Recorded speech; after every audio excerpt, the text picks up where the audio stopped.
how to edit your profile in WordPress. This tutorial assumes you've already logged into WordPress and will show you how to edit your profile. Click Users in the left margin. Then click your profile. On this screen, you can edit options relating to the visual editor and color scheme. Update your personal information here.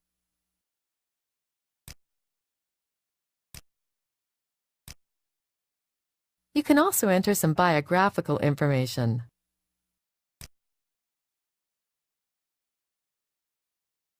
When finished, click Update Profile. That's it! Your profile has been updated. This is the end of the tutorial. You now know how to edit your profile in WordPress.